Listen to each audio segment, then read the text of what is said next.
identity, respect, and a defined place in a world that was inaccessible. And in one irrational heartbeat, it was taken away. I was irrelevant and forgotten overnight.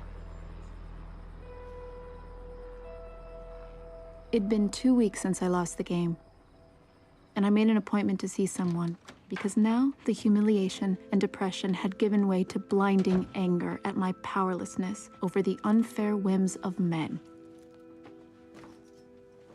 It was that there weren't any rules. These power moves weren't framed by right and wrong, just ego and vanity.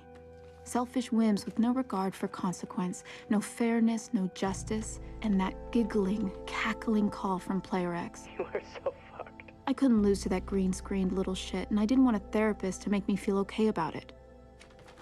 You know what makes you feel okay about losing? Winning. I got on a plane to New York.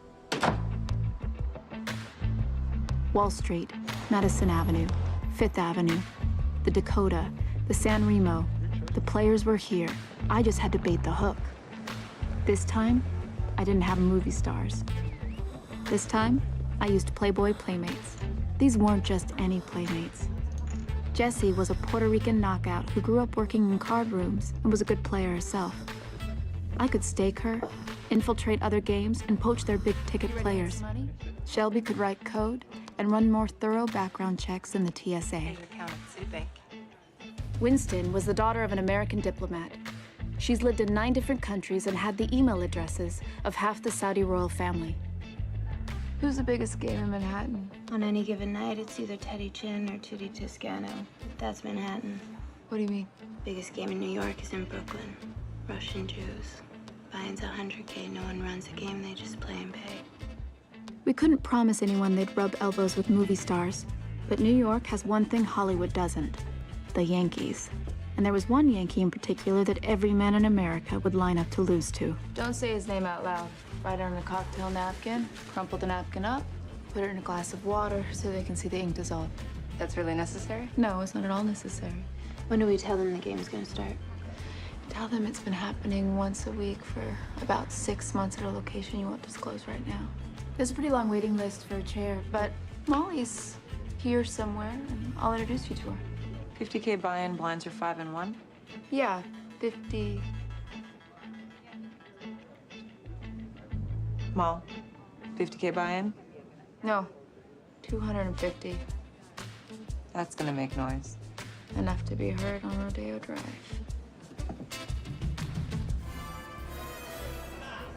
The Gold Coast of Long Island has been home to the Vanderbilts, Roosevelts, Whitneys, J.P. Morgan, and F.W. Woolworth. It's an impossible ticket to get, but I can talk to Molly. Tonight was a $10,000 per person fundraiser to pay for major renovations at the East Hampton Yacht Club. Molly's around here somewhere. I could introduce you, but I wouldn't get my hopes up. That's for real.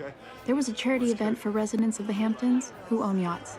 In my business, that's called a target-rich environment. I have to tell you, the initial buy-in is $250,000. $250,000, that's almost as much as my second car. Your friends come to the games? Mm-hmm. It took only 7 weeks of recruiting to get 10 players and 7 on a waiting list.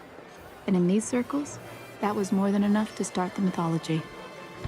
By morning, gamblers would be telling and hearing stories about this game in London, Tokyo, and Dubai. All in. At the end of that year, I reported an income of $4,773,000. Every square inch of it legal and on the books. I was the biggest game runner in the world. All tips.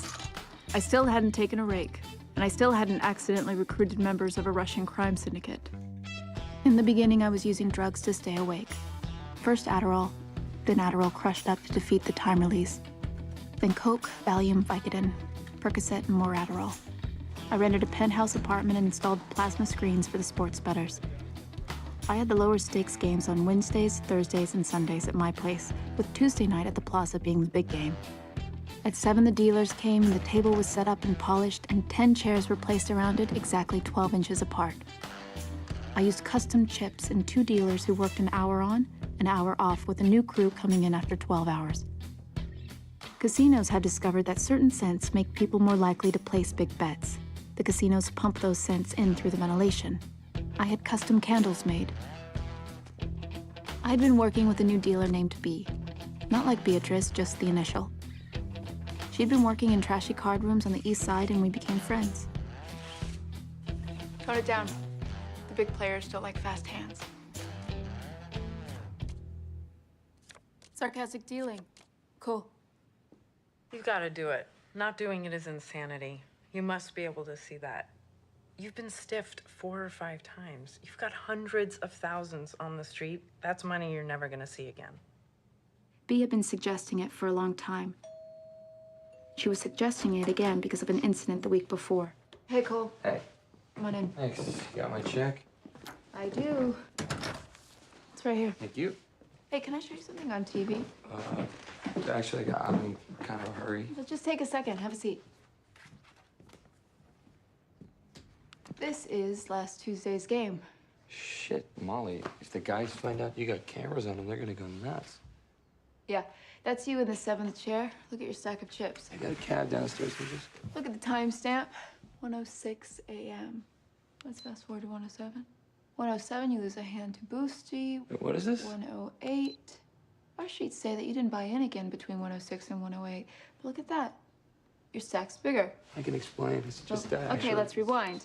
This screen's got the dealer changeover, while at the same time on this screen, and there we are. This is why I can't reconcile $57,000 from Tuesday's game.